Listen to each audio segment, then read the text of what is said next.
it down and flush them out. We don't play it with the Welcome to the Hearts of Men podcast, a journey into the depths of men's hearts where courage meets vulnerability and wisdom embraces integrity. In a world that often measures a man by his outer achievements, this podcast dares to explore what truly defines a man of character. We unpack the challenges and triumphs that shape men's lives, bringing to light stories of resilience, compassion, and unshakable faith.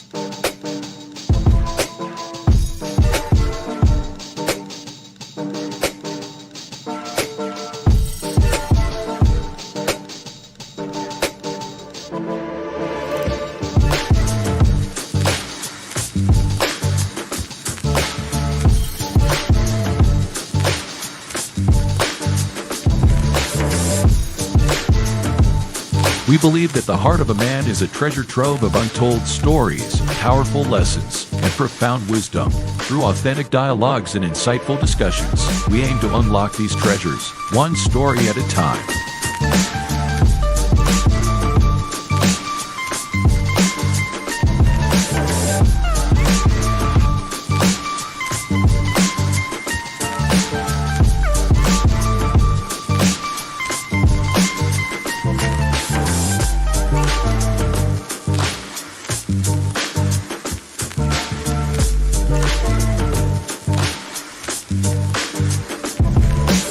So, whether you're seeking guidance, inspiration, or simply a moment of reflection, you're in the right place.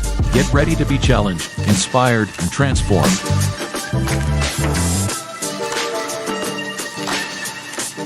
And now, to guide you through this journey of discovery, please welcome your host, a visionary leader and a true catalyst for change, Dwayne Dwyer, but we affectionately know him as the Mindset Coach. Good evening, everyone. Good evening to the chat. My name is Tawan McGaddy, the son of Timothy, also known as the Available Man. I'm your main co-host for tonight. Above me, my two brothers that's going to be hanging out with us tonight, having this great conversation. On my top left, we all call him Coach. Everybody know our big brother. I always want to call him Dr. Dwayne Dwyer, but we know him as the Mindset Coach. And then on the top right, my other big brother with the, exquisite salt and pepper beard going on, glowing tonight. There you go. Uncle Junior, but we know him as the Consistency Coach. How you brothers doing tonight? How y'all doing? I'm doing good, man. Not well. Well and well, good and well and good. I'm doing both. Yeah, man. So, when you when you've been married and one person, there's a distance. When someone goes on vacation, Shell went away to go visit her family and stuff like that back home. So she was gone, and we had just spent like a week together. And we had 2 days together after vacation, and then she was gone for a week. So, having that adjustment period and stuff like that, you know what I mean? Just, when you had that separation and then getting back together and stuff like that. So, didn't work and stuff. So, man, but all is well, man. I'm doing good. I'm doing well on this side of town. Got some rain today, so grass gonna get a little bit more greener. So I'm doing well. Yeah, man. Same here. All is well. Busy week. I had a lot of fun with the students, captains, lieutenants, so forth and so on. A lot of interesting insights when it comes down to life in general, when you really get the opportunity to have these conversations with different people. So yeah, all is well. No issues whatsoever. How about you? Man, it's kind of like Unc said earlier, busy, but good week, productive week. And, I feel good. Internet went out, rain started falling, got me a quick 40-minute power nap in while I waited for everything to get back up. But, I feel refreshing. Y'all already know I'm here with my brothers, so it's Can I have an alibi?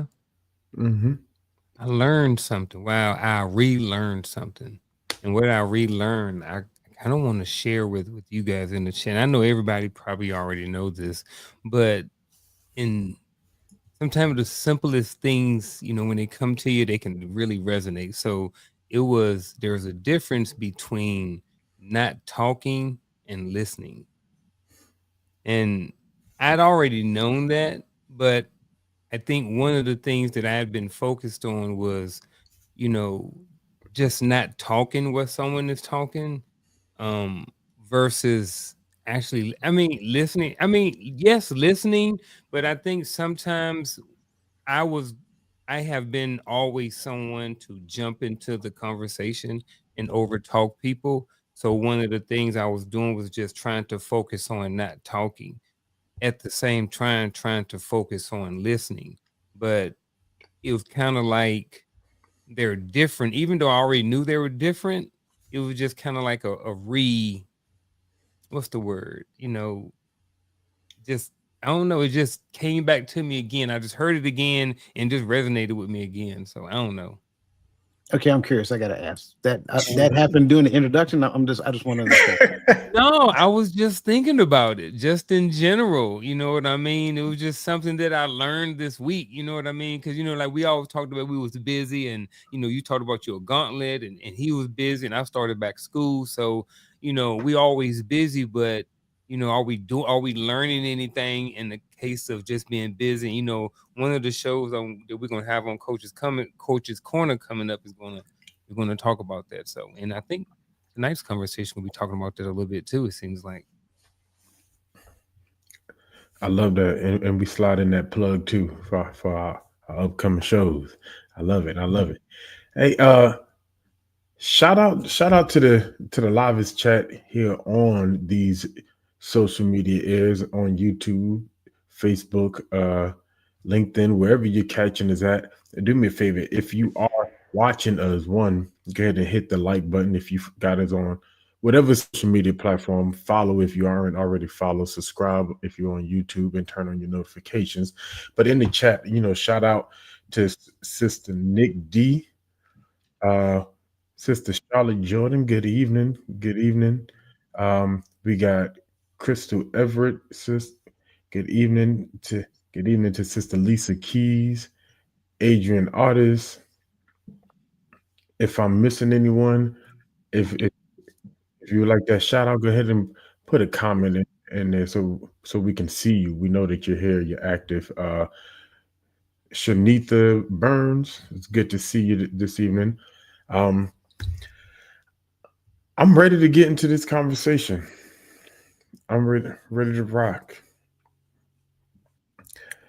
So tonight's conversation, we're talking about why our careers are dating our partners. You ever been in a new space, got a new job, and you're excited, and as you're working, you're trying to understand this life, family, work balance, right? And as the career is getting better, opportunities are open up. Things can get lost in our hindsight, and what we're trying to address today is how do we continue to create that balance between career progression and sustaining our relationships and our family relationships at the same time. So we're going to follow a story path tonight, and our brothers are going to kind of talk us through how do we sustain and how do we keep this thing going. So tonight we're going to meet Dwayne and Whitley. Some of y'all may be familiar with them, but we're going to meet them tonight in our conversation. So Dwayne and Whitley have been married for 15 years. They both work and they both made a promise not to allow their career progression to get in the way of the growth of their marriage. After having 3 kids, Whitley decides she no longer wants to work until the children are older. This lights a fire under Dwayne. He begins to take on more projects and takes more initiative at work in hopes that his career can supplement what used to be a 2-income household. Now, as time goes on, my apologies, started having some difficulty. So as time goes on, Dwayne hasn't advanced has advanced largely through his company, allowing him to take care of the family. They eventually buy a bigger house, nicer cars. The kids are in private school, and Whitley gets to live the lavish life that she once dreamed. Right. So this is our baseline story for today. You could bring me back. We're going to start our conversation right here, dealing with good old Dwayne and Whitley. All right, not Dwayne Dwyer, but uh, but y'all know I like my names. I like to use my characters. All right. Um, so we're kind of going to guide the ship together with this conversation. So first off, let's put our disclaimer out there as we have this conversation. First and foremost, everyone on here, we believe that we know what we're talking about. We speak from our experiences. We speak from our own understandings and education, but we are, at the least, experts of our own opinion, of our own perspective, and we respect everyone's perspective. So as we go through this conversation, go ahead and keep lighting up the chat. Stay in this conversation, and let's get this show on the road. So our first part of this conversation is called Choose Your Path. So as we go through this, keeping in mind our base story, we're going to kind of talk about what direction or what paths are better for our couple tonight. All right. So here are our choices. Choice A, right? After work, as Dwayne, you come home and you start talking to Whitley about work. Or B, you come home, take a minute to yourself and talk about Whitley's day. C, you go out with some of the guys at work. It helps you build connections and build relationships. Or D, you come home, eat, and both of you talk with the kids at the dinner table and talk after the kids are down.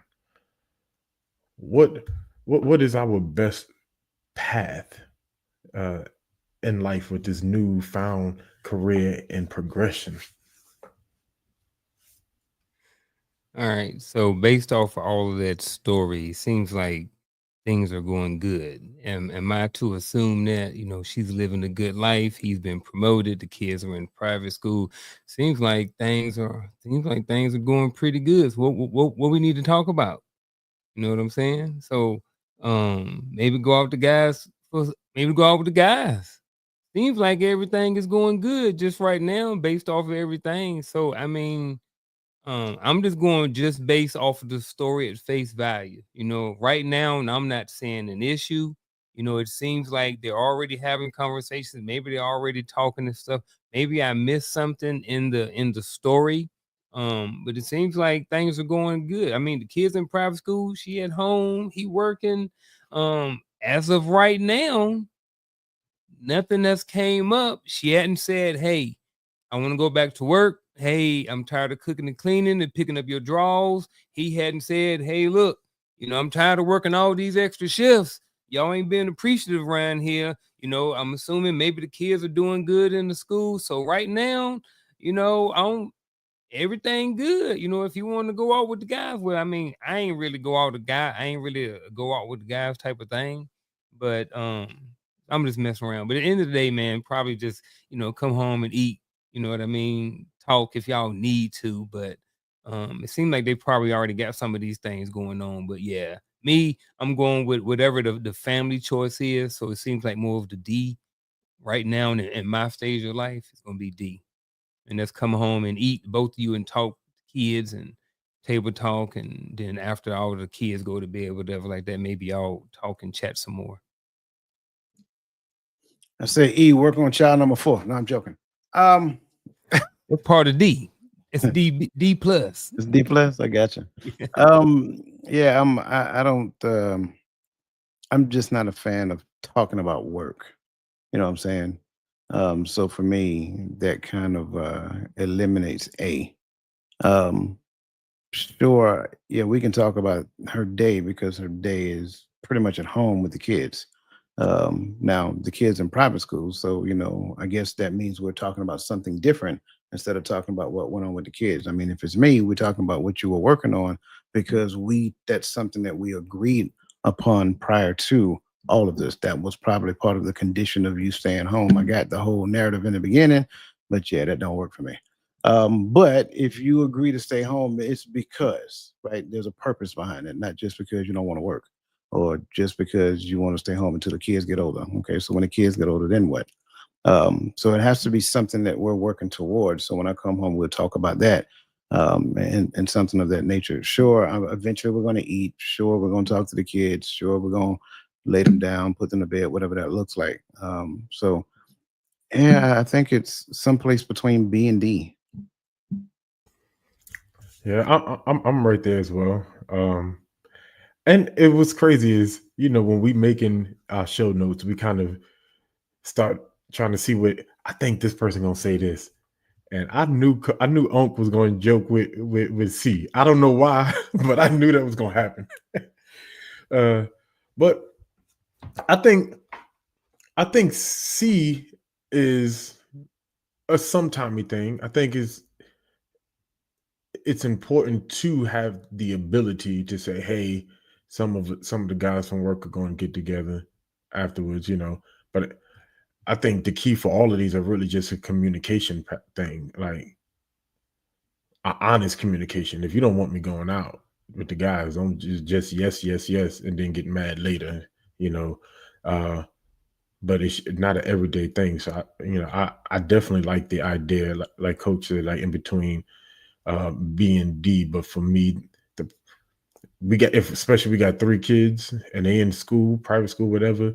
Let's sit. Let's especially you at home. Let's do some family dinner.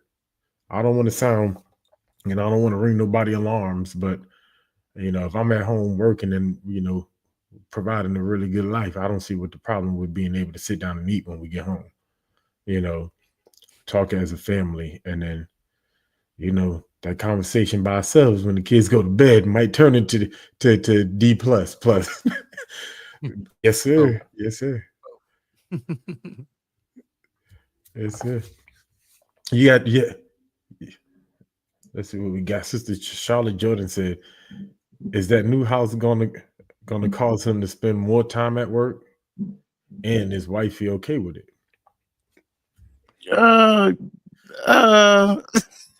Wait, wait a minute. That was part of the agreement when we bought the house. Mm-hmm. I'm sorry. It's too late not to be okay with it now. Mm-hmm. You got to lean forward in the foxhole, Chief. This happening. You got them keys. I'm sorry. Go ahead, man. Yeah, I'm right there at it. You know what I mean? Hey, it might mean that I have to work a little bit extra hour, but it seemed like just in this situation that she's okay with everything. You know what I mean? If he is working the extra hours, she, as of right now, as of where we're at in the story, right now, everything is okay. She has agreed to it. He's agreed to it. Everything hunky dory right now. At some point, maybe number 4 is on the way. But as of right now, as far as that, I understand what Charlotte Jordan is saying, but as of right now, everybody okay with it. So if there was an issue with it, I think there's a room for conversation. But then we also had to go back. We also wasn't in agreement, or we hadn't had a conversation about you staying at home before either. You adjusted the plans too, and I went along with it, and I said that it was okay. You know what I mean? And then we done kept on moving and moving, because when we got together, it wasn't nothing in the story that's saying that it seems like she was working, and then at some point she decided, hey, I don't want to work anymore. I want to stay at home with the kids. They had a conversation. They talked about it. They were in agreement. She was able to stay at home. He started working more. So, see, these are the conversations I have issues with, right? mm-hmm. Because there is only one solution to this conversation. Mm-hmm. Just because you don't like it don't mean my work schedule finna change. So the only solution that's left out of this conversation is for you to find a space to where you become okay with it. Mm-hmm. That is one of those it's like the only reason we would have that conversation is for me to make you feel better about reality. Mm-hmm. At some point, adulthood got to kick in. Like, you got to understand this thing that we got going on right here. Like, even to the C point, hanging out with the fellas. Like, depending upon what type of job you got, that's expected when you have like the CEO and the CFO or whatever like come to town. They're expecting you to go out with them and eat after dinner so you can have corporate conversations. And it's going to be an open bar and all that other great stuff. I might be talking from experience, but that's okay. Mm-hmm. So all of that stuff gonna happen. And at the end of the day, you're just gonna have to understand those things. What you ain't gonna do, especially depending upon how high up the food chain you are, what you ain't gonna do is tell the CEO and the CFO, oh, I ain't gonna my wife ain't gonna, she ain't gonna agree to me not show. Really? We go after the CFO and the CEO and they all here. We getting ready to go to, I don't know, wherever after work. I'll be home probably about 7, 8 o'clock tonight. It happens that way. I'm sorry. Yeah, you might well just hand them over. And y'all kind of put a different, a little twist in my mind, because there's another conversation that needs to be had. If you do decide to go back to work, the kids get older and we decide we don't want baby number 4, are you expecting me to regress in how much I put into this career to give as a lifestyle now that you're working? But is that a realistic conversation again? Because at the end of the day, our lifestyle is built upon the job that I have. Yeah. Not the career that you're looking to make after you done took about 7, 8 years off from it. Right. And that's a whole nother dynamic. Yeah, because what if in 5 years you decide you don't want to work no more? You already said it once. What if number 4 come along and now you want to take another 6 or 7 years off after you done been back to work for 2 years? Right. You can't depend on that. Right. I can't dumb down my lifestyle and my job to fit some utopian vision that you want to accomplish based off of it being a new year and you creating a vision board. Oh, hold on. Let me mute my mic. But here's a real thing, right? I bought my house 5-6 years ago. And since I bought my house, every year my property taxes have gone up. I haven't moved, I haven't bought a bigger house, but my mortgage is $500 more than what it was. And I tell you, the thing that has kept me from having to redirect how my spending is allocated is because I got promoted on the job. I'm able to supplement that because so we buy this bigger house, property taxes go up too. We got to maintain what we got. So I can't just get comfortable and stay right here because I'm getting more projects, or however this job dynamic goes. So, and so to Lisa Key's point, she says there's so much to unpack because there leaves so much speculations that can be added to the scenario. And that's true. There's a reality to this. And that's why I kind of left it open, right, as we go through this conversation, because I want us to hit wherever we see, because our experiences are different. The 3 of us up here, our experiences are different. So we see different avenues coming at us, right? We see different things that can come at us. So that, we're bringing that out. So, but also in the chat, y'all bring those things out. I'm just listening. Bring those things out and those questions out. Let's hit it. Let's hit these different dynamics. Those things that even you may have questions about. It's going to help someone in the chat going forward in this conversation. All right, I was about to ask how you brothers feeling. That's how we feeling. Let's roll. All right. Whitley feels alone because Dwayne is consistently at work late and doing after hours socializing with coworkers to continue building these relationships, kind of like our Dwayne that already pointed out. Right. So here go our pathway options. We got A, plan a family getaway. B, plan a couples getaway. C, plan a couples getaway with other coworkers. Or D, plan a cookout and invite some coworkers and their families.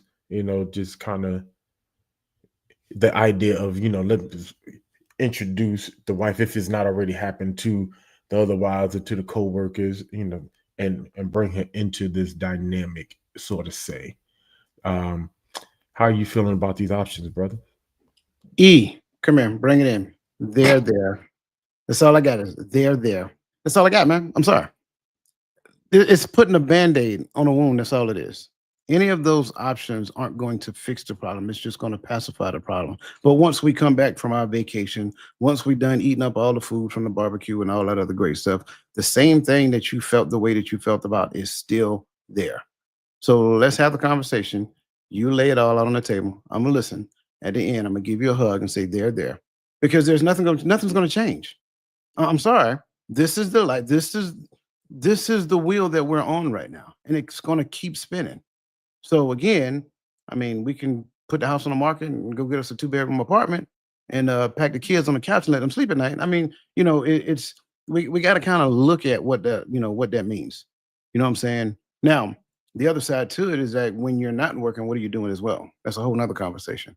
So you being lonely, are you lonely because I'm at work and I work long hours and blah blah blah blah blah, or that's the focus. That's what you're focusing on at this particular point in time right now.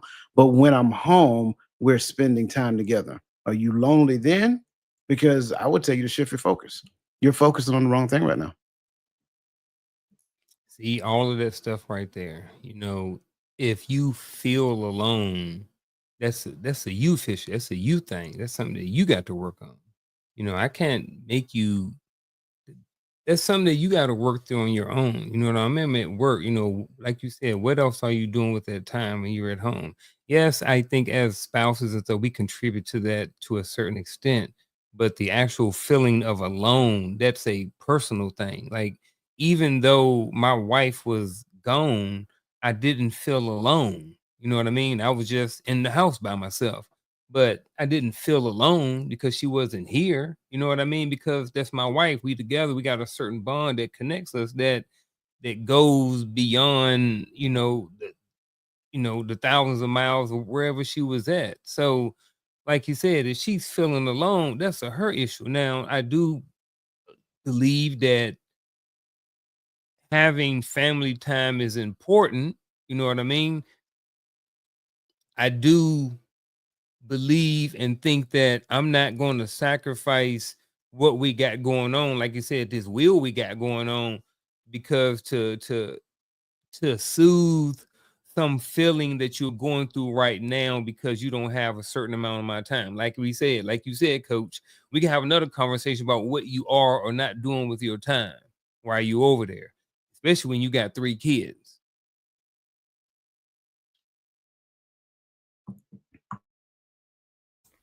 Oh no, you good, coach. No, I'm just because I know as people are hearing this, they're like, oh man, they're rough, they're harsh, they're whatever the case may be. And I get it, right? I get it. But I also believe and this is why I talk about it so much, that stop rushing to the finish line. Stop rushing to the altar after about 2 or 3 months of knowing a person, because all of these things right here are beneath the surface. You're getting the best version of them in the beginning. That's the person that they want you to see. Give time. What you'll realize is that, oh, okay, now this person has shown up. And at the end of the day, is that version that I'm talking to you, that I'm talking to right now, the person that's quote unquote alone, is that person for the family, or is that person for themselves? Because at the end of the day, you're talking about you. I'm out here working for us. So which one do you believe takes priority for the relationship? What I'm doing for us, or what you're focused on as it pertains to you? Right. I like the fact that you mentioned about those kids, but remember, those kids are in school. So if the kids are in school now, what are you doing? Because again, that's why I say it ain't that you're just staying home just because. We're staying home because it's a purpose. We talked about it. It's something that you're working. So you're working as well. That's I'm sorry. I can't speak about Dwayne and Whitley. I'm talking about Dwayne and Dwayne. Right. That's what we're going in my house. Right. You're working as well. And you're working towards something that's meaningful for us. Because at the end of the day, I don't want to do this for the rest of my life. So once this agreement we got, once you get the ball rolling, then I can walk away from that and we can work on this together. That should be the plight. But at the end of the day, You can't say that, oh, and you've seen this all the time in the army, by the way, in the military. You can't say that, oh, well, I'm the consummate military spouse, but then mad because, well, I had to go to the field for 30 days. That's part of me being in the military. I'm sorry. There's nothing I can do about that. So, but you feeling alone because I'm in the field. We talk every night. What do you want me to do? Just leave the field, steal a Humvee? Ooh, you know what I'm saying? What do you want? Like, let's be honest and realistic in our conversations, right? Because if we can't do that, if we can't be honest and realistic in our conversations, and conversations at that point is pointless, and they're all focused on you. So the answer is E. Bring it in. They're there. Yeah, you remind me of something I seen in real life with a battle buddy. Had a homeboy. He was a lot older than us. He was a Citadel graduate. Decided not to commission. He lived his own life for 20 something years. They had teenage and grown kids, owned businesses and everything. You know, recession kicked in, businesses didn't move like they used to, and he ended up joining the military. After, NTC and the deployment, he's fighting for his marriage. And it's like, well, one, did y'all have a conversation about this life change going into the military? Two, y'all been married for 20 years. What was the marriage built on that this new career can dissolve your marriage in a year and a half, 2 years, and I could be biased because I don't know the whole, ins and out, but we think listening and thinking about these scenarios is like, well, what are our relationships built on if careers can destroy it so fast? Are we not standing? Because I hear it all the time. A lot of women who are career oriented leave marriages because they feel like the man is not supportive. Well, the man needs that support from the spouse as well. So if you need it, why don't he? And I don't think we really have these conversations in depth from that perspective, or that conversation piece. Is like, what are we building these relationships on? I don't need the support. I'm going out there and go get it anyway. Whether you support or not, you either can support and be on a team, or you can not support and you go play for another team. You know what I mean? And I don't mean that to be harsh, but like, if we in this together, like Coach said, we on this wheel right now. This is temporary. This ain't forever. At some point, I'm gonna get off the wheel. You know what I mean? If we working on getting off the wheel together, and we in it together, we got to understand that there are going to be highs and lows. There are going to be some lonely nights sometimes. There are going to be some times that we're going to have to go to a meeting. We're going to have to go and rub noses with so-and-so and so-and-so. We understand that this is what comes with advancing in your career. You may not like it, but it's just part of the game. Right. And you have to understand, or not, that this is what we have to do for the time being. The faster I can move up, and the more we can stash aside in this little nest, the faster we can get off this wheel, and we can have more time together to do all the other stuff. We can dress like twins and go to Disney World if we want to. I'm not. I'm just saying I ain't doing that. But if that's what you desire to do, then go ahead and do those things. But there's a plan and there's a vision in place in order for us to get there. And we can't just keep changing and adjusting the plan just because you feel a certain type of way. You'll get over it. They're there, as Coach would say. That's it. I like what Samurai J. Antoine Crystal, good to see you, brother. Shout out to you. I like what Samurai J said, right? He said that type of understanding only happens when communication is effective. However, what I would say is that communication is only effective when understanding is available. If you're not trying to understand and you're trying to contort, manipulate, or shape, there will be no understanding, because the only understanding that's available to you is what it is that you're looking for out of the conversation. But if you go into the conversation trying to understand first, now communication can become effective. I mean, if we keep it a buck, I think sometimes we know when to let go and when to hang on a lot better if we come into these conversations truly with our intent of what we want from this conversation. If you're coming into this conversation because you want me to change, my work habits. You want me to do less on the job. You want me to take less initiative, and you want me to make less money after we've already built this life. That I think the conversation gets a little bit easier. Well, I'm not finna do that. Now you have a choice to make. But like you said, when we come in with manipulation tactics and we try to, oh, well, I feel and my emotions means you got to change how you do things. Now you're playing the game, and you really just. I'm trying not to. I'm gonna tread carefully, but that word looked like it was painful. I just want you to know that. Man, because I was about to go, I was like, no, I don't want to change the conversation. But we see things like that, and this is why I agree with you, brothers, and I'm not changing how I do business and because if I promote again, I'm probably gonna need to put even more time in. If I keep moving the ladder, I may have to work a little harder, and I think sometimes we got to be careful. Like I'm all for finding that time, that family life, that work family life balance, right?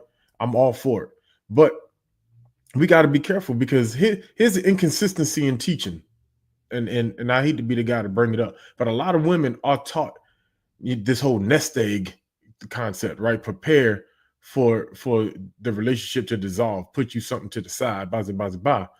But we know 9 times out of 10, this relationship dissolve, who's leaving with the kids? Who's getting the child support? So I have to be able to still sustain. So if I sacrifice and I put in less and I downgrade what I'm doing and you walk out, I still got to pay you this child support. I still got to pay. And if you're staying at home, I probably got to pay alimony alongside child support because you've become used to a lifestyle. What do I do now that I sacrifice my job? So I've given up for you and you leave. No one talks about how the dissolving of relationships affect the men, especially when you ask me to sacrifice for the relationship and then you leave. So these are real things. These are real conversations. Which I think about that, brothers. I get it, brother. I get it. Yeah, I agree. Again, it's just one of those things. Go into a conversation seeking to understand, not seeking to be understood. Now a conversation can be effective. I think that is so important. I think that's one of the things that most people miss. We want to talk about effective communication, and this is not at Samurai J. That's why I started off by saying I love the fact that he said that. This is not directed at what he is saying. I'm just saying that a lot of times we'll talk effective communication, but we leave the other part out of it. The other part is going into the conversation seeking to understand, not seeking to be understood. And I think one last alibi about this thing is, them other things, talking about hanging out with the coworkers and stuff like that. I don't got too many coworkers that I want coming around my house. You know what I mean? So those C&D planning getaways with other coworkers and cookouts, inviting coworkers. I don't know if I really want to be mixing, my wife or my spouse with my 3 kids and a whole bunch of my coworkers. I think it does depend on what type of atmosphere you have at your job and stuff like this, or your place of employment. I know some of them are more family oriented than others, but I don't really want a whole bunch of military dudes coming over my house, especially if I got a little boy and a couple of little girls. You know what I mean? And I know we cool at work, but I don't really want everybody over my house. So just those 2 right there, very limited as far as who gets to come and spend time with the family. Everybody don't get to come over and break bread. We can go somewhere, we at the park, or we at a function out at Fridays or something like that. That's different. But I agree, but I'll offer a different perspective as well. Okay. Now, it's not going to be a whole lot of them. It ain't going to be like a whole platoon of people coming to my house. That's for starters. Yeah. That's just period and point blank. Yeah. But there are, like, I have a coworker, and he invites me to his house all the time. right? Mhm. And every now and then, I don't go all the time. I go every now and then. And me, him, and his wife sit down and we just have great conversation. So in a scenario like that, like sure, I am without wife, but in a great conversation, in a great setting like that, like you got a coworker that is trustworthy, right? Mhm. Then you guys can kind of partake in doing those things. And that can also help her in her being alone as well, because now she has somebody that she can communicate with in the times that you both are gone. So Mhm. just another way of looking at it. Absolutely. I agree. I think when it comes to to these options, I get it all. Man, you on E too. You on E. No, so The letter E. Just like you yeah. remember you said E? Yeah, yeah. I'm not messing with you. I thought you were trying to say the I'm with brother it. was out of gas. I was like, wait, what? I'm with it because I'm with y'all. You know, and I came up in the military in artillery unit, so it was always somebody's house that we all was getting together to drinking, eating, playing cards. Right? That was just that's just how we got down. Uh, at least in the artillery world, that's a big thing. Getting together outside is but I definitely feel that I'm not unsolicited. You're not coming to my house. But if I'm on, but there is a portion of, hey, we getting ready to deploy, or we just deployed, or we just came back from NTC, blah. If I got it, hey, man, let's go. Let's do a trip, you and me. Right? The kids can. I I don't know. Maybe I'm different because I'm not big on kids. Ain't got to go on every trip I go on.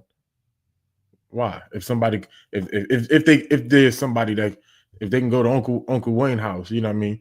And Dwayne ain't watching the kid, I know. Like, not all five of them. Man, I'll make you some barbecue when we get back. I got a big old backyard. I'll put them all out there and run them till they tired. You ain't But- even doing it for money. At where you at in your life now? He over there. He over there telling the tale. But right. I ain't watching your kids for no money. I'm good. I don't need it no more. Yeah. Hey, but and that's because of the sacrifices that we've made to get to that point to where we can say, hey, I got this and this coming in, I ain't got to, you know.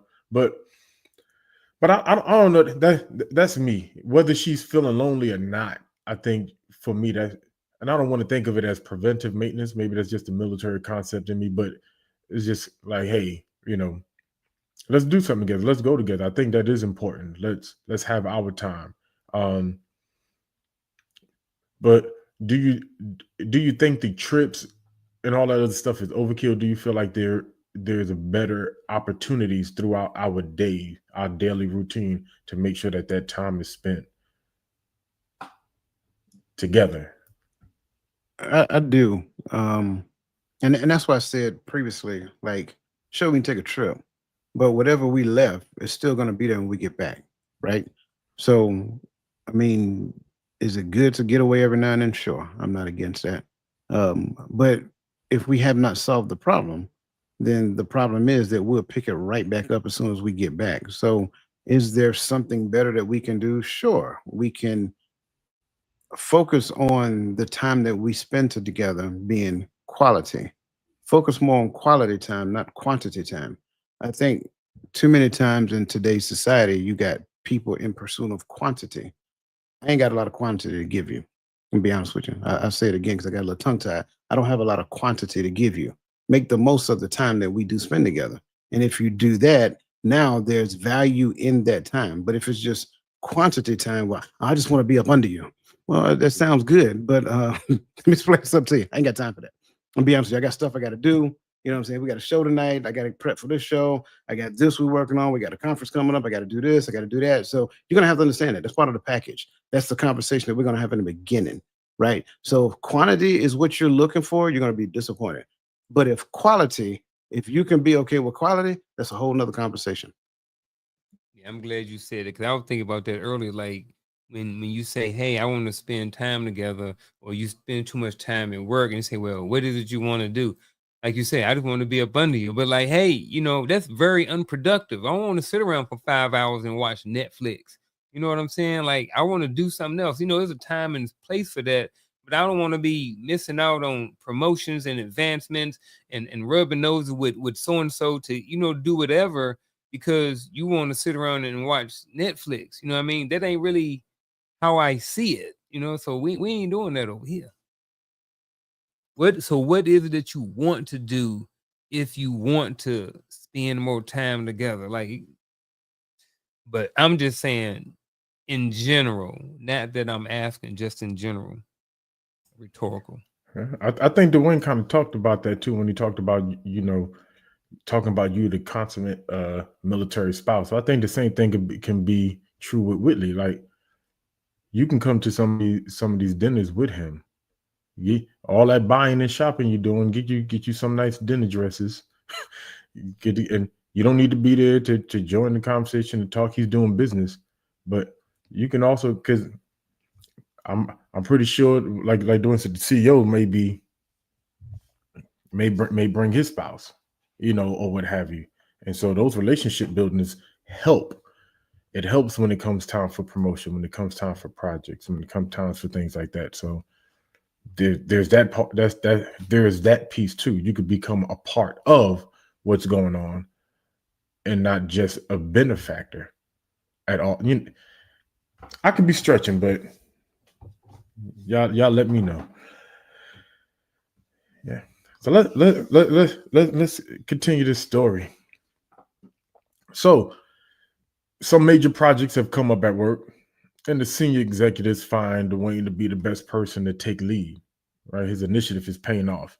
Right, and this has caused Dwayne to end up having to cancel their family vacations or what have you more than 3 times because work is at hand. So here go our options. And I think we already kind of went here, but let's look at our options. A, if you're Whitley, right? Let's take her into perspective. Tell Dwayne to prioritize vacation time. B, understand his vision and continue to support. C, find you some new friends so that your mind is occupied elsewhere or job. Or D, retail therapy. Go spend all his money. Buy you some Birkin bags or whatever. What say you? Bravo. Understand his vision and continue to support. I was gonna say C, but no, worry about that guy over there. You know what I mean? That guy over there doing what he need to do. You got a guy, he ain't running the streets. He ain't at home playing games all day long. You know what I'm saying? So it's like you get what you want. I mean, you getting exactly what you want and need. So I get it. I will tell you this. In 2005, I deployed to go to Iraq. In 2006, I came back. In 2007, I left again. I came back in 2009. I missed Christmas like 2 or 3 years in a row, birthdays, holidays. I did.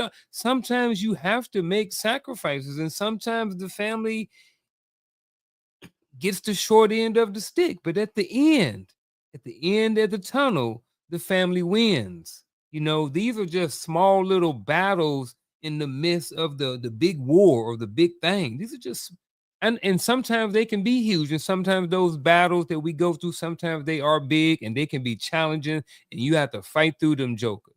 But at the end of it, when you win the war, it's all worth it. You know what I mean? So hang in there. You know what I'm saying? Understand his vision and continue to support that brother. Yeah, I'm. Yeah, I'm with you there. I think B is the unsung soul winner. Now, I will make an adjustment, not taking B off the table. B is number one, numero uno. But I'm not against C, right? And here's why.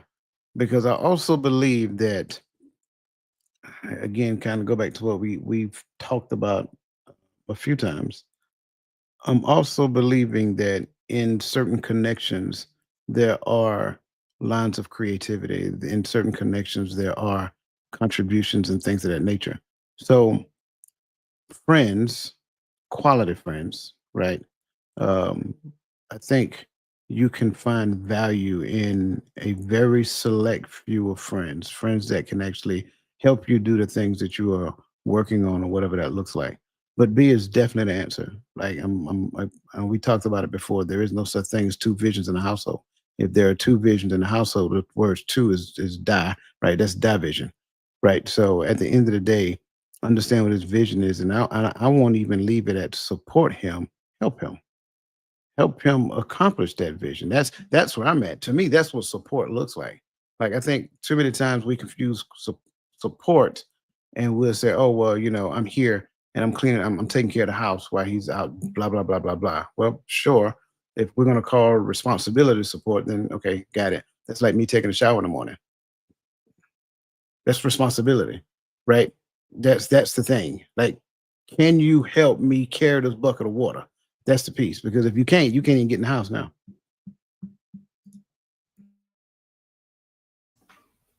I'm all in there. To be honest with you, I was with C. Like, yes, the support, because I think the support goes without saying, right? I need that helpmate to help me, right? That. Thank you. If you hear, all right, because I'm not saying that I can't do good on my job without a wife or a woman or a girl in my house. I can, all right. But if you're here, be more than the person I'm taking care of. Well, excuse me. Why were you rocking with C? Because so that's pause. And so that's what I'm getting to. Like, yes, the support, but find you something. You need to occupy your time and your mind. Some of the reason may be because you sitting at home just telling yourself whatever in your thoughts and in your feelings with nothing to regulate it. Find you a side hustle, find you a job, find you some friends, something. Get into yoga classes, get into or whatever whatever people do when they stay home. But find you something to do. I really do believe sometimes our idle mind is what gets us into thinking too much into things, right? And so that's why I was rocking with C. It's like, hey, I think some of this stuff, I think B kind of goes without saying. I think you understand that by now what I need from you in order to progress. But you need something. If we gotten this far, hopefully that conversation. I mean, look at Whitley. It don't sound like she understand B. I'm sorry. see to that and what Gaddy was saying. When you're saying you're finding new friends, I get that. You're saying that your mind is occupied somewhere else, right? So if your mind is occupied somewhere else, are you really dealing with the fact, like, are you really still salty and upset and mad at him for, working and changing the vacation 3 times? So he's like, all right, well, I'm just not going to think about it. I'm just going to focus on this over right now and not deal with that.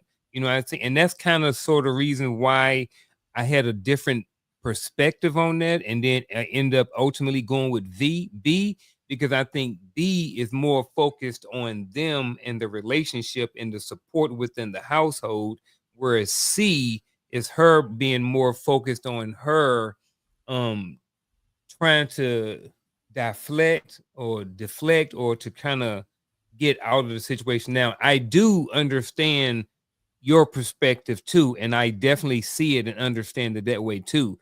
Having something else to do to keep your mind off of, oh man, my husband got 327 days before he come home. I got to deal with all 3 of these boys. You know what I mean? So I do understand that there is definitely a place to whereas your mind need to be free and be able to, but that all of that comes with just your balance in your life as well anyway. Like Coach mentioned earlier, what are you doing with your time? You know what I'm saying? Nothing wrong with having girlfriends or other army wives and hanging out and doing stuff like that with. I think those things are I think they're good for the relationship. I think army wives are dangerous. But y'all been there. Y'all know. Army wives. No, man. Cut it out. I didn't say all. I didn't say all. I think you got a question in the chat, bro. Uh-oh. Oh, Let's I don't get know. this Sister Nodella. I don't know who that was to. uh, so she said, so you'll wait until a life altering event happens, like an almost deathly alignment, to now prioritize your family. Is that towards Whitley, or is that towards something one of us said? I just a little clarity on that one. What is that towards? Because I think we said a lot. Do y'all know what she directing? I'm not sure. I just seen it. Yeah, because so I get what you were saying while we wait for Sister Nodella. I get what you're saying. Oh, but I'm looking at the same concept. Like, ain't that the reason why we planning the trip is to mask something? Reason why we trying to go on vacation. Like, if we're following the story, the vacation comes from masking her feelings of loneliness.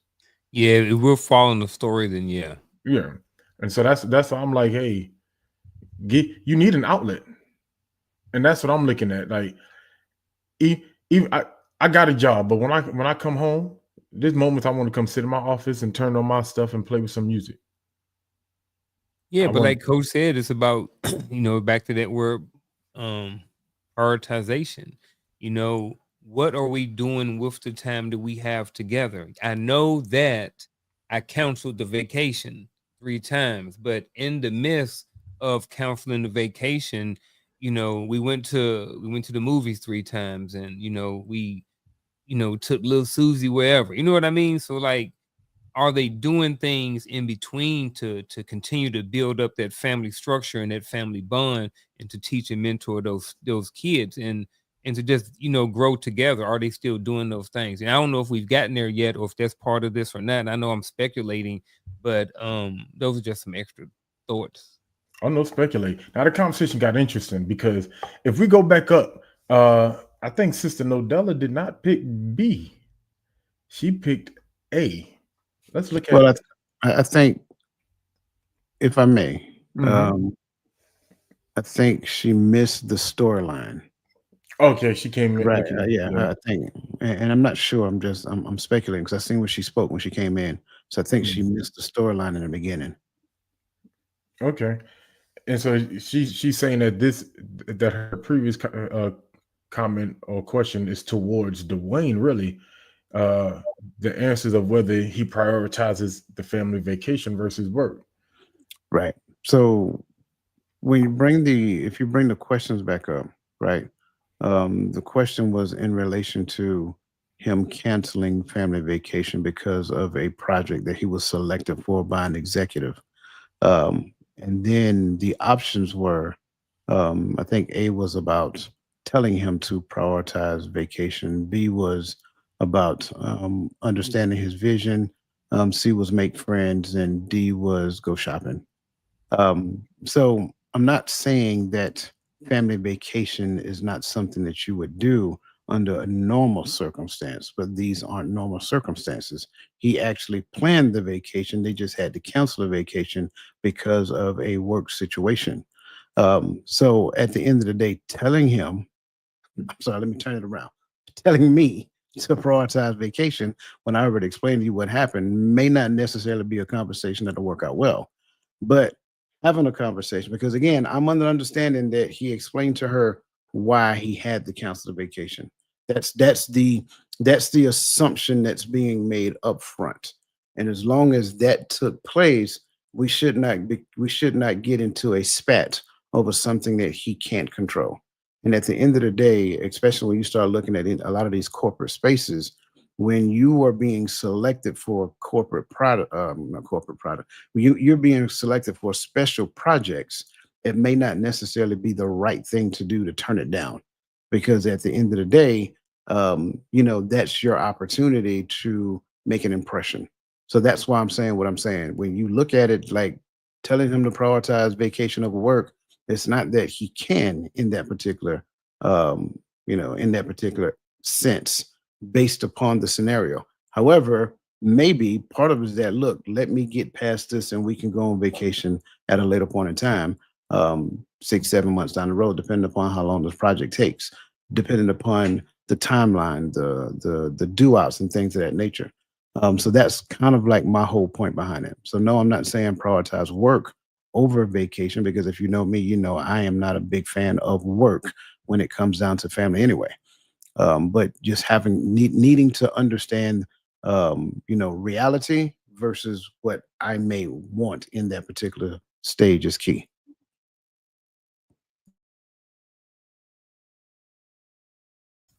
Got anything, Unc?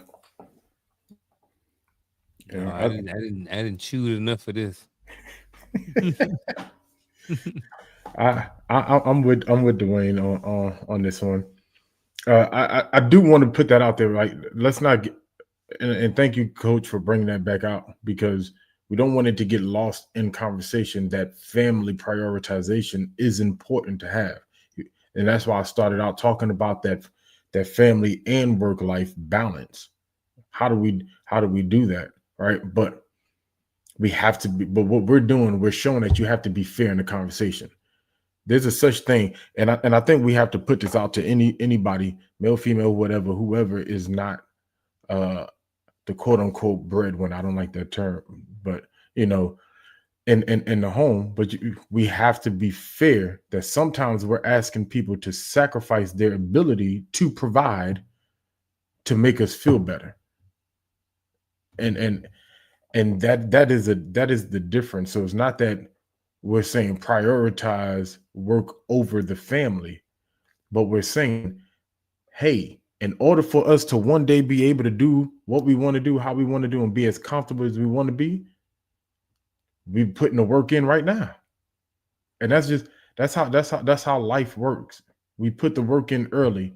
I think I heard someone was talking to Michael B. Jordan about why they don't never see, he's never pictures of him out and about drinking and nothing like that. And he said, well, I put all my work in early when I was young, so that when I get to a certain stage in my life, I could do what I want. I'm not going to party my good years away. He worked his good years. And that's, and though some of us took the path of, go to college and we started working at 23, 24, or some of us joined the military at 17, 18, whatever, but put that work in now so that day comes. And then at that point, it's all about me and you. Kids out the house, retirement check coming in. Baby, I can take you where you want to go, We ain't got nothing but time. I do got one alibi to my mom. So this was she put up. She said, have a conversation with his wife and explain what's going on. So to this, I agree to this. The only thing about this is, just because we have the conversation, we explain what's going on, doesn't mean that it's going to be absorbed and taken in and received well. At some point, can you not just trust me? Hey, we've been together for 10 years. You know what I mean? The kids are 7, 8, and 9. Like, are you going to constantly be questioning me every time I have to, these changes adjust in our schedule to whereas there's maybe, just like how we did when we wasn't all the way up when we was in the military. We were right here for a little bit. Then, all right, it's time to make sergeant. So we may press on the gas for a little bit, do some stuff, yada, yada, yada. Then we may come off of it for maybe a little bit, maybe not. But sometimes there's a down period in there. You know what I'm saying? But at some point, like, you signed up for this. We got 10 years in the game now. Like, come on, lady, are you on board or you not? You know what I'm saying? So I just think at some point where's the trust factor and where's my record of not being there for my family, not necessarily physically, because sometimes I just can't be there because of the job and the situation I'm in. But where's my track record showing that I'm not there? And why do you not trust me that I'm doing what's in the best interest of the family?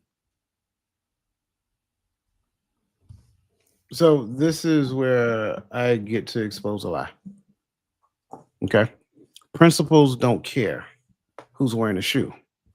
Principles are principles. That's why you govern your life according to principles. If the shoe was on the other foot and she was the only person working and I was a stay-at-home dad, yes, it would be the same thing because principles don't change. That's that. So it's a couple of lies that exist out there. First and foremost, there is no such thing as work-life balance. We made that up, or somebody made that up and started pushing it, and we adopted it to be a thing. There is no such thing as work-life balance. There are seasons in life to where certain things become priorities over others. When you're in Garfield, you and I talked about this on Coach's Corner one time. I think that show is still coming up. When you're in your earlier stages in life, the grind is the priority because at the end of the day, you're building. Once you get to the point to where you build something meaningful and lasting and more stable, now the grind is no longer important. Now the thrive becomes important. So in that stage, you can do whatever it is you want to do. You can go on vacation. You can go on a vacation for a week if that's what you can afford to do. But in these stages right here, the grind is the grind, and that's an unfortunate thing, but it is a reality to it. So when you live your life according to principles, it's not about him or her or whoever it is. It's all about grind season or thrive season. But there is no such thing as work-life balance. We're trying to find balance, which simply means that you're not focused on anything. You're going to have to select a focus and focus there. It's not that you're saying that these people aren't important. It's not that you're saying doing these things aren't important. It's that you're saying this thing that I'm focused on is for them. And when you understand that, now that changes the entire narrative. I can't focus and balance at the same time. Because if I'm focused on what this thing that I'm focused on to get the ball rolling and get momentum going, I am out of balance. Once I start focusing on balance, I am out of focus. So you're going to have to choose one. I got nothing to add to that.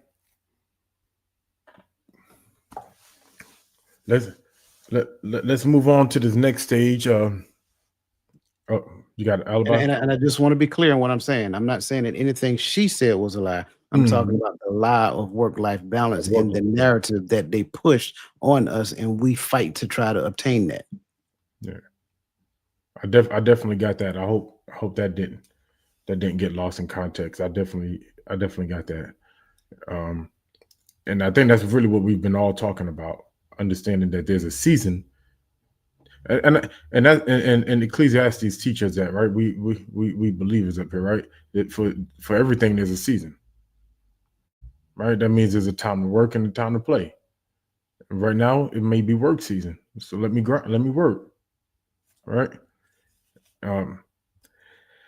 But man, there's so much more we could pull out of that. But we got to roll. This portion of the conversation is what direction are they going? So we have two options: danger or safety. And then brothers, you can explain how we got to danger, or why is it danger or safety, or however you want to expound on that. All right. So the first thing is Whitley has chosen to find new friends, causing her to not have as much time at home, right? Meaning, she's not doing some of the things that maybe Dwayne expects when he gets home. She didn't have enough time to cook, so she's maybe just starting dinner, or whatever routine he's become accustomed to has taken sort of a back seat because she's been more out of the house.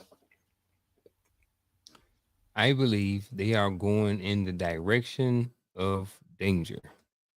She is out there doing whatever. I don't think that is part of the vision. His time being away from the family is being productive and about trying to create a legacy for his family.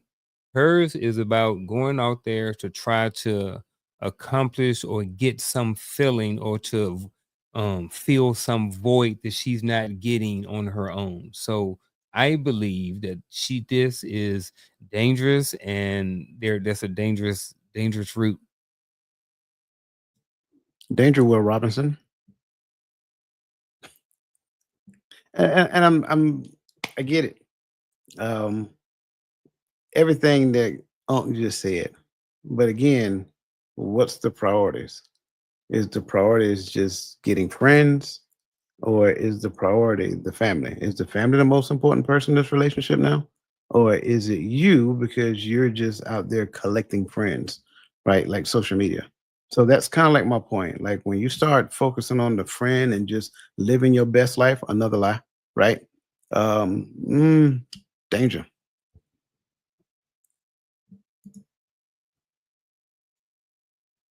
Maybe if I unmute my mic. Um, I concur. I'm with you. Danger, right? And that was exactly my point was. It became about a you versus him thing. His time, and both of y'all kind of just hit it all together, brought it all the way full. He's being productive. You're trying to get fulfillment, and now you created a you versus him. So now are you trying to make him feel guilty for providing? But next one, make sure nobody in the division of what they discussed is being forgotten. That's Adrian Artist.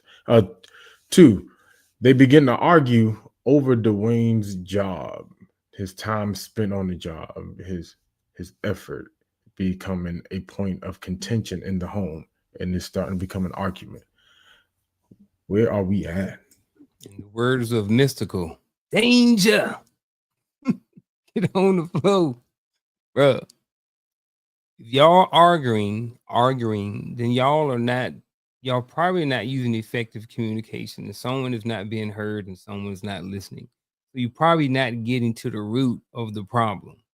So this is dangerous all day long. I understand having conversations about it, but again, like I said earlier, at some point, come on, sister, do you trust me or not? Like I'm out here trying to build this legacy. You arguing about these extra couple of hours, but you ain't got no problem.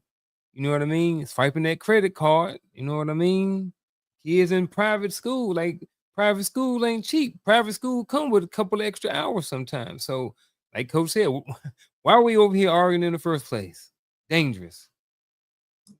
Yeah, I agree. I just like in the beginning, my job wasn't a problem.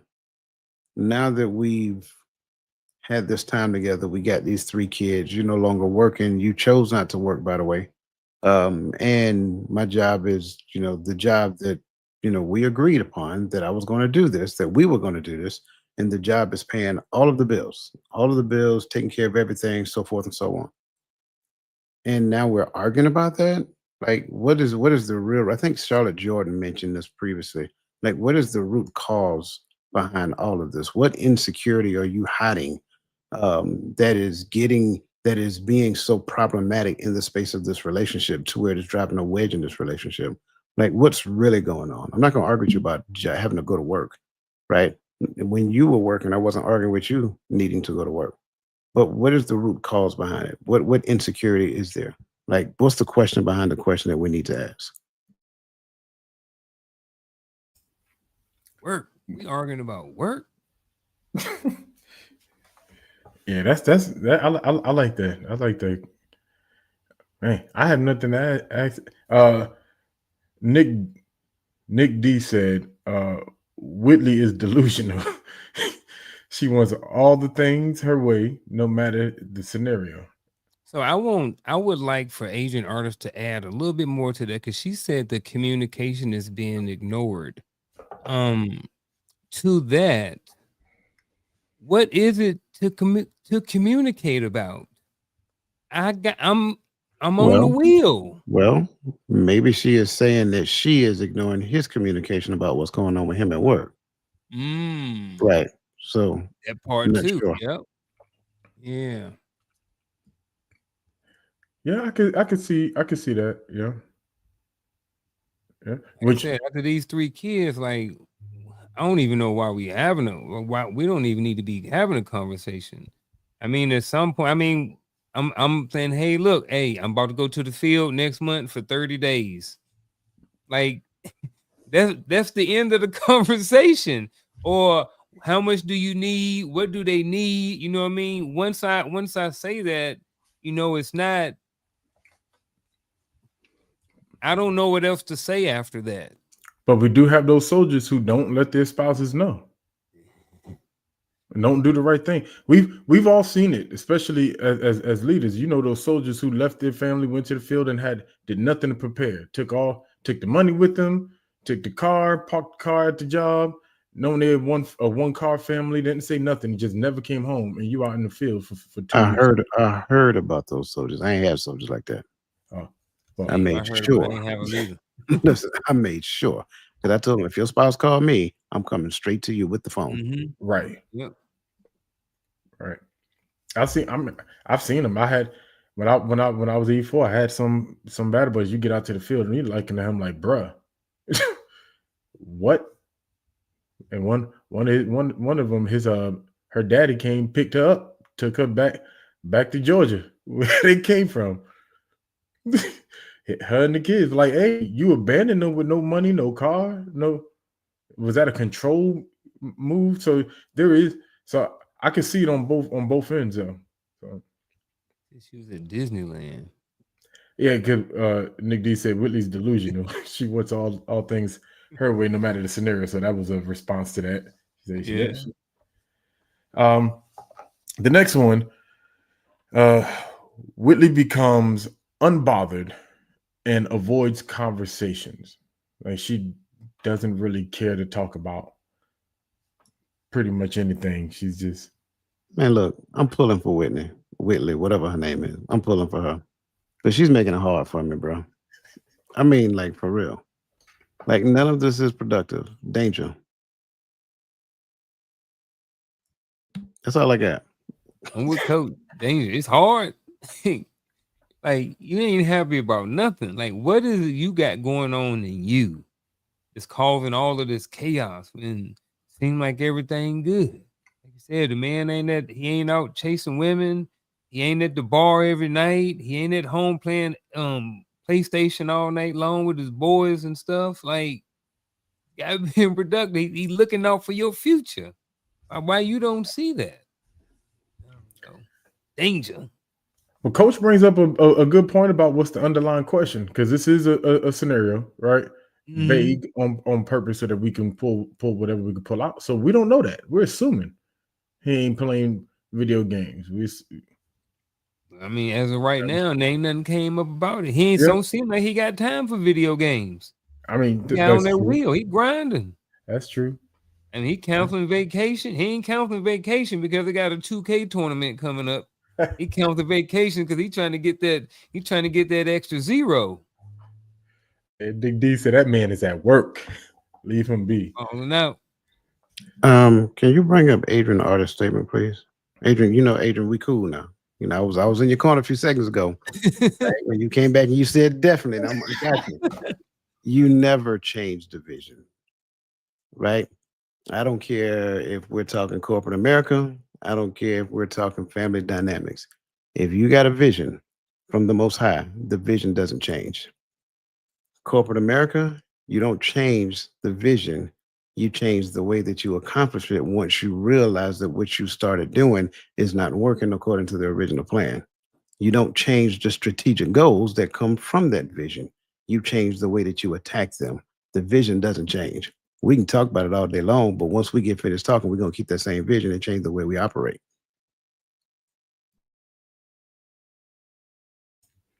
So is there a time that the vision changes? Nope. Unless it's been told to you, unless the person who gave you the vision changes the vision. And Who's if that happens, the person who gave it to you, the Most High. So if he gave you the vision, at some point, if he decided to change it, he would let you know, assumingly, right? I don't think he's changing vision. because that's not who he is. He's unchanged. Right? That's just a part of his character, right? So if we take that approach, his character is he doesn't change, the same yesterday, today, and forevermore. So if he gave you a vision, there's a purpose behind that vision. So the vision can't change until purpose is fulfilled. So do you think that it would be sometimes we misinterpret the vision? Like say for instance, people like, oh man, I'm supposed to do this, right? God told me to do this, right? And they're on that path for a certain amount of time, and then they know they're like, well, it didn't work on. Oh, God told me to do this. You know what I mean? So it's like not necessarily that the vision changed, but is that more so that their perception or how they interpreted the vision, or maybe they didn't get the vision in the first place? You know what I mean? Sure. I think there are moments Mm-hmm. where we believe the vision is this, but as we start to pursue the plan, the vision looks more like this, right? Okay. The vision is going to be clear and concise, but once you get into it, you're going to realize that the vision is more than you, right? It's not just you. It takes more than one person to actually accomplish this vision. When you have a vision, when you think it's just you, like I can almost guarantee you that's I won't say a false interpretation. It's a narrow scope. Once you get into it, you realize that, oh, this was a whole lot more than what I imagined. So yeah. But here's the part. Everybody's quoting Habakkuk. Lisa posted it, but everybody, if you can see Lisa, I know if you're not on YouTube, you won't see her comment. Oh, we could pull it up.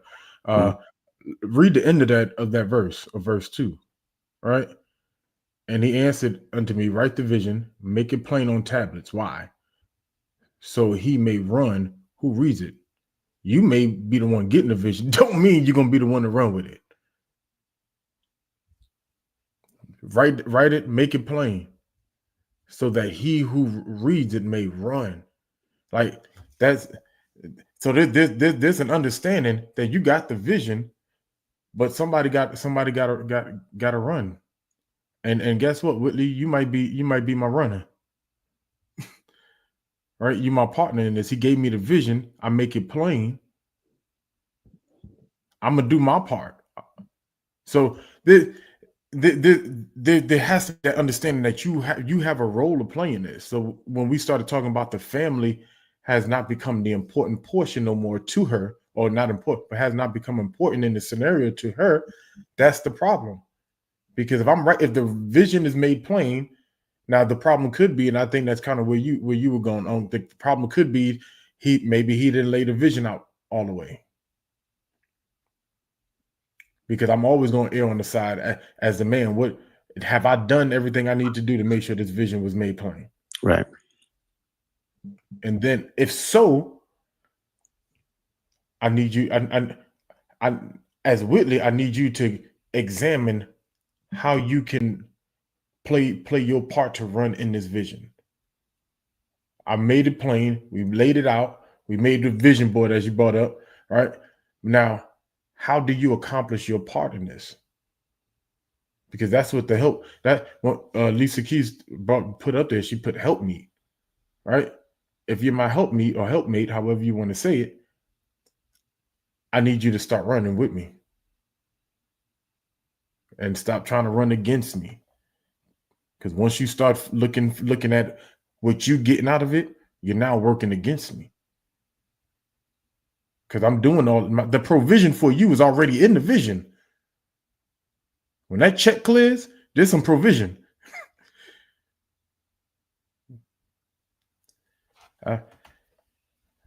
Yeah, man, we running on time. We run. This conversation got good quick. Our hearts and minds clear. We go keep rolling. Oh yeah, absolutely. All right. Last one on this portion. They go to bed together. Yep, go on scratch. But intimacy really happens. I guess they ain't working on number 4.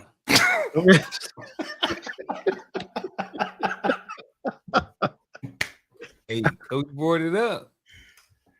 Danger. You know what I mean? If y'all start getting off the track, you know what I'm saying? And this ain't necessarily consensual. I mean, you asking for trouble. I'm not saying what that trouble is. I'm not necessarily saying this means that somebody going to step out, but I do mean that if that is something that you guys have shared in the past, and it's been a part or a healthy part of you guys' relationship, and to remove any piece of your relationship that is healthy and that is bond building, I think is negligent to the relationship. You know, we're speaking about just the bedroom in this place, but anything that you kind of that draws a wedge between that is definitely danger. But yeah, when you guys are everything good, you got the 3 kids and stuff, and now you working late and stuff like that, and intimacy rarely happens. I think it's more danger. I have a very unpopular response, and I'm gonna ask everybody for grace before I make it. He who plays stupid games wins stupid prizes. I'm just gonna start off by saying that. Play around if you want to. That's a successful man. There's always a side chick with a biscuit looking to make his life easier. So I know people like to do things for punishment, right? That's not a lane of punishment that you really want to go down. I got the whole feeling unfulfilled, not being happy, and all that other great stuff. I'm just telling you the God, the honest truth, right? Play around if you want to, right? Because what you cannot do is talk about one transgression if you're not willing to own your own transgression.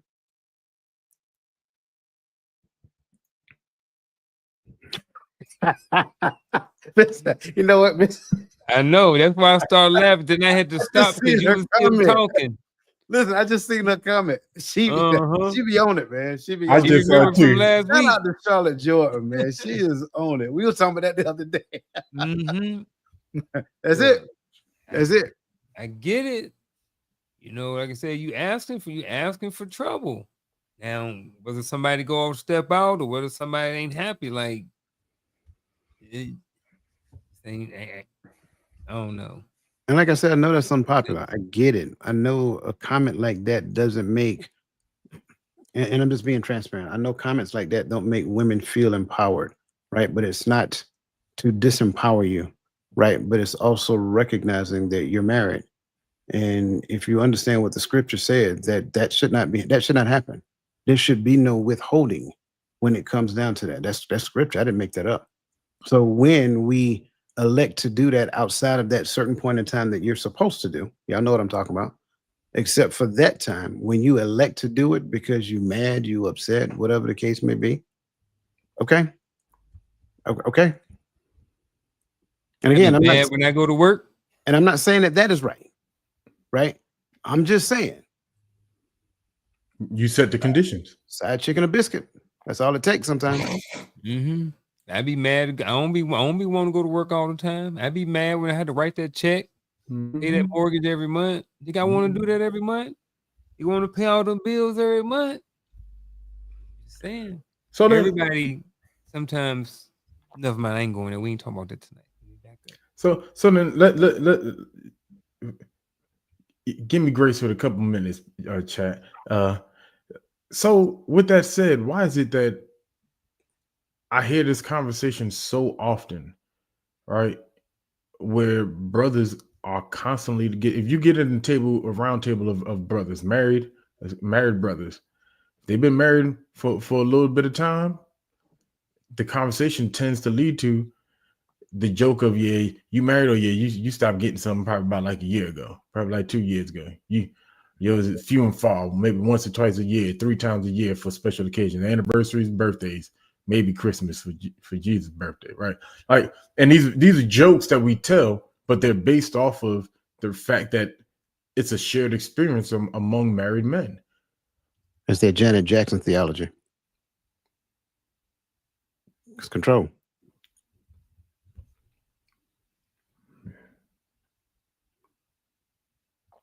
Business over fun or pleasure. Might be delayed. It might be okay. I was going to ask Sister Burns. You got to share more with that one. Are we going to try to run through these? Where do we go from here? Because I don't want to end everything on a bad note. Y'all could bring us Stacey Lattisaw? Stacey Lattisaw and Johnny Gill? I'm just saying. My bad, man. Hey, we come from control to let's go. So where do we go from here? One, Dwayne argues about the intimacy of the relationship as we just spoke. He claims he'd be home more if they did it more. Mm. Dwayne has just switched over into manipulating now. Let's stay on one. On one. We're gonna move. Oh, I'm sorry. My bad. No. You. Yeah, I agree. Yeah, Dwayne has just switched over and manipulating now.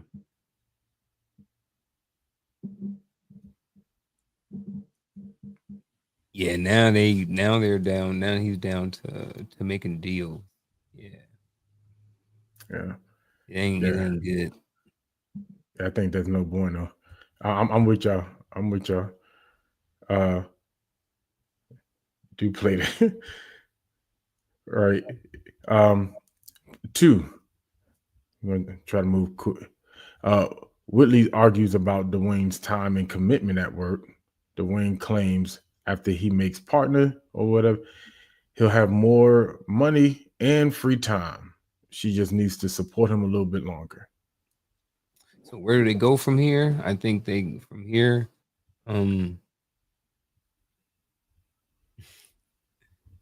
I think that's at least a start. At least he let her know, say, hey, look, I have been thinking about you. Look, there is going to be a time to whereas I will be off the wheel. You know what I'm saying? So I don't have a problem with him communicating that with her. But I think at least this is a start and this is something they can build on or not. Because like I said, like, why we keep having this conversation? Like working these hours, that's how it's gonna be. But at some point, but I guess sometimes it seems like maybe right here, maybe he's reassuring her. And I don't necessarily have a problem with that. You know, if it take me a couple minutes to reassure you that, you know, we still are where we are, then I'm okay with that. I want to agree with that. I really do. Because it sounds like a common sense argument. Yeah. But the minute that I take money and link money to time and say that more money gives me more time, in our minds, we think that's a true statement because in all actuality, we look at the amount of time that we don't have because we are in essence trading time for dollars. But at the end of the day, time is infinitely more valuable than money. And so until I understand that, I won't disconnect those two. I have to get to the point to where I learn to disconnect those two. So even in this conversation is the beginning of a conversation that's going to happen 2 years from now, 3 years from now, 5 years from now, so forth and so on. Because at the end of the day, having more money is the endless goal in pursuit of itself. You'll never get to the point to where more money equates to enough. Because what happens after he make partner? Well, then the next promotion is available. And then somebody's going to say, man, you made partner so fast. There's no doubt that you might be the next in line for senior vice president. Oh, wait, what? So now I got him. I'm in the race again. Mm-hmm. So yeah. And I'm kind of teeter-tottering between both because I do because I'm with you, Dwayne, unless this is the plan. If we make partner, this will be where we stop the move at. But see, I don't rock with that because it's like, all right, so I made these 7. So let's just be okay with making someone first class. Right. Bro, they come over and make master sergeant. You know what I'm saying? Like when you on that wheel and you got a chance to make it to the top as a man, ego or not, maybe it ain't ego. Maybe it's about building a better lifestyle for your family, but maybe it's about just chasing. Maybe it's about chasing. Maybe it's just about going with passion. Maybe you enjoy and love what you're doing. But yeah, we ain't stopping right here just because. Nah. But here's the other point. Mm-hmm. The higher up you go, the more demand for your time becomes. Absolutely. That part 2. Now that's where my split happens right there. Is it's not realistic to say if I make partner, I have more free time. I think a lot of soldiers believe that. If I get promoted, I got more free psych.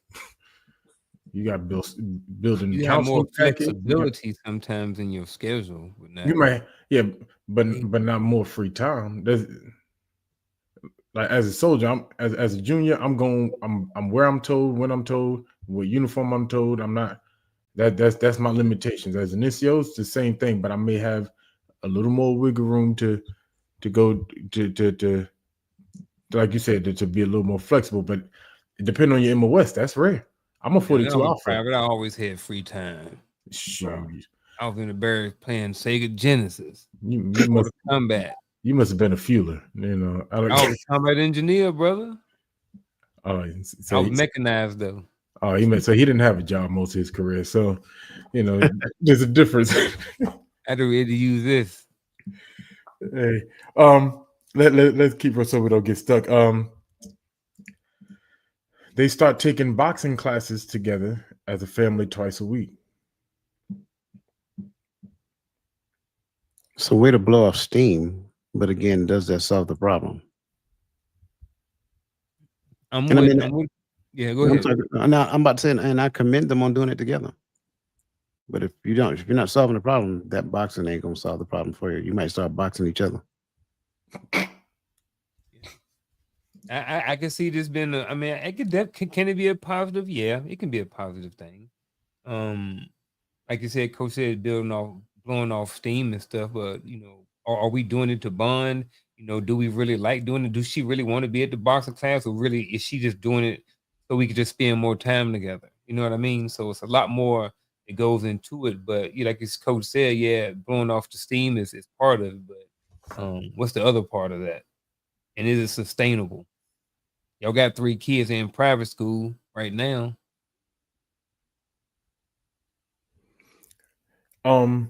For the sake of time, let's jump down to let's just jump down to the last one.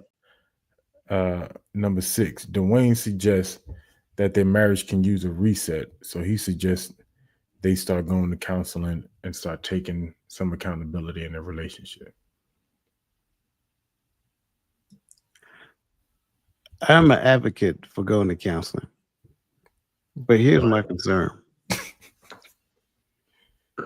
They ain't took accountability for nothing yet. What makes you think you're gonna start now? Like, and then the other part, going to counseling is okay, but you got to realize when you go to counseling, what you're going to focus on. You're not focusing on the future. You're focusing on the past and the things that got you to where you are, and talking about this person's feelings and that person's feelings as it pertains to the past. But how are you going to plot your course moving forward? What does that look like? Right. So I can appreciate the suggestion, but it sounds like this is only part of a plan. And see, here's mine. So Dwayne is suggesting it, right? But I think he's really only suggesting it because of how Whitley has been feeling this entire time. If you look at the chat, people are tired of Whitley, tired of her. You know what I mean? They've been getting on her nerve. They sick of her at this point. They called her delusional. So it seems like Whitley is the one with the problem. So maybe we don't need couples counseling. Maybe Whitley is the one who needs to go to counseling. Maybe she's the one who needs coaching or something like that. She seems to be the one with the problem. I'm an advocate of counseling just like Coach is. I'm an advocate of coaching. I'm an advocate of spending money to an expert who can give you and offer you skills and support and a plan that can help you and your spouse. I am 100% for it. But it seems like right here, he only doing it maybe to please her. I know we're not on danger or nothing. I don't say it's 1-on-1, but it is kind of like so we need to go back to the vision. We already know what to do. Just be accountable. Understand that I'm on the wheel. This is how it's going to be right now. And just accept the vision that you already accepted at some point in the first place.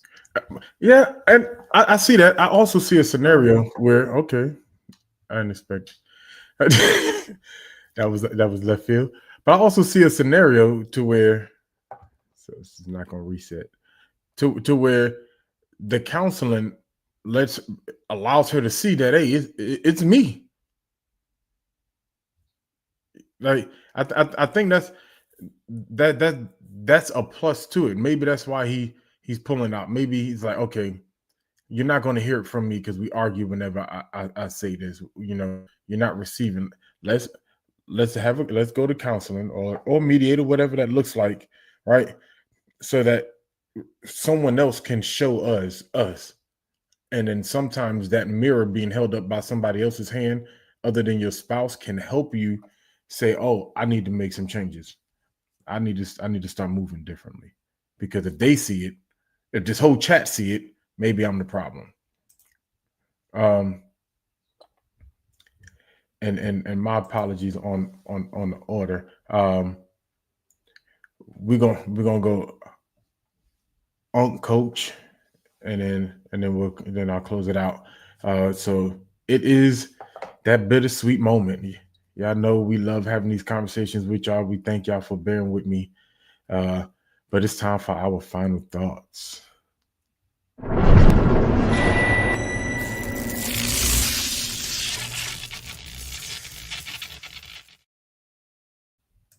Great conversation tonight. And if you are hearing the sound of my voice, please go back and watch this one again. This was a really good one. We were talking about, careers, and we were going through this whole thing with Dwayne and Whitley.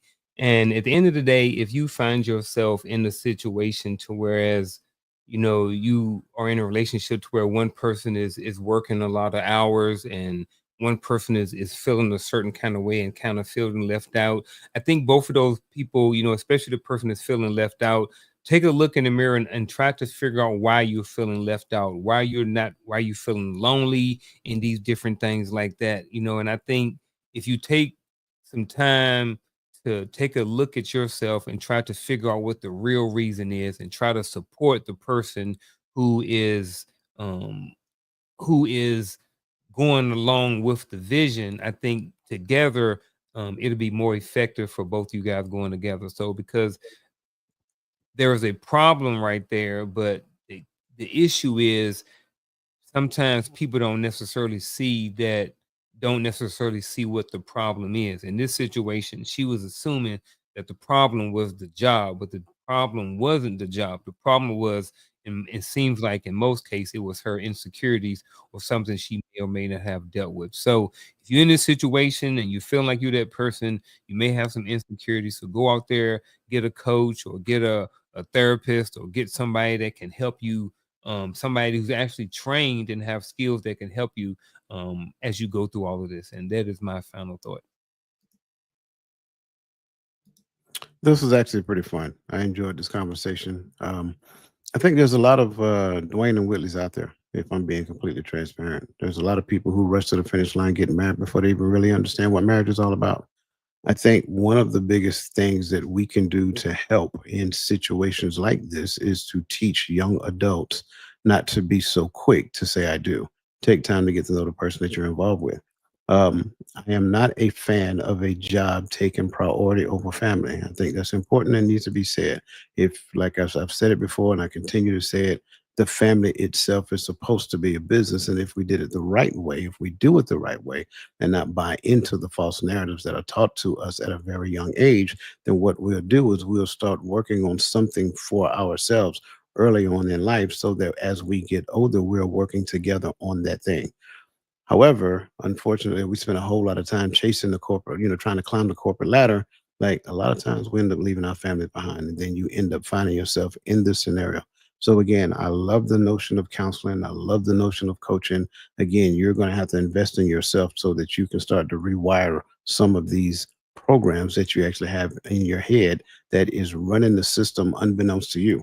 Make no mistake about it. There is a program that is existing behind the scenes that are making you do the things that you actually do. So if at any given point you don't necessarily understand that you need to talk to somebody, last but not least, I think it is and has always been problematic if you're in a marriage and you can't take corrective criticism from your spouse, regardless of what that looks like. So if I can't hear what my spouse is actually saying and I got to go to somebody else and for them to convince me that what my spouse is saying is the right thing, that might be a sign and that might be an indicator. And that is my final thought.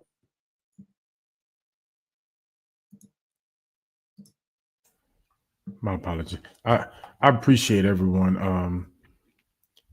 This conversation to me, I felt like it brought out a lot of aspects. So I do appreciate the panel. I appreciate you brothers in the chat. You were live today, and I think it's been put out there all evening that together is what we should be focusing on. My feelings, your feelings. Does it really matter if it's not about the betterment of the unity? If it's about solely me or solely you, then it becomes problematic. There is no you, me, there is us. And once we start dividing the home, we're preparing for destruction. We're preparing for separation. Oftentimes, I see people do things on purpose because we're looking for an out. We don't need we don't need outs. We got into this relationship together, and the only goal that it should be is to honor God in this relationship. Now, what that looks like, it depends. Each relationship is different. But I cannot run because things didn't pan out the way I thought it would. I can't leave because it's not the relationship I saw on TV. I can't leave because I don't look like whoever off of whatever show or whatever movie I grew up watching, my favorite love love movie or what have you. These things are romanticized, but it's only snapshots. Even if there's a version of what you saw on TV, it's only a snapshot. It's not the full life story. There are hard times. There may be some easy times, but we got to get through the hard times and we got to get through them together. So that's all I have. I want to thank everyone for tuning in. If you haven't already liked the hit the like button, go ahead and hit the like button. Follow the channel if you haven't. If you're new here, follow the community. Stay connected because Sister Crystal is constantly updating us on what we have going forward for our coaches corner for our Saturday because that's third and fourth Saturdays, correct? We have the reframing of relationships. I know I always mess that one up. So The hearts of women every third Saturday, and reframing the image of relationships every fourth Saturday. fourth Saturday. And every Tuesday you can catch Coach's Corner, and every Sunday you can catch us live on TikTok for our Sunday brunch. This week, I believe is it you, Coach? All right, it'll be on Dwayne Dwyer, the Mindset Coach's TikTok page. So stay connected with us. Let's keep building. Let's keep growing. So please check the show notes to register for August 16th webinar. You want to tell them more about that? Yeah, August 16th, Mindset, Habit, and Power Summit. Check the show notes and make sure that you guys register. Like Crystal said, it's free. It is from 8 a.m. to 4 p.m. You got 3 guest speakers, and it ought to be fun. So, yeah, if you haven't registered, make sure that you register. Do it now. No, I'm joking. With that said, hey, I love you all. I'm glad to be here and be a part of this family. And we see you on Sunday.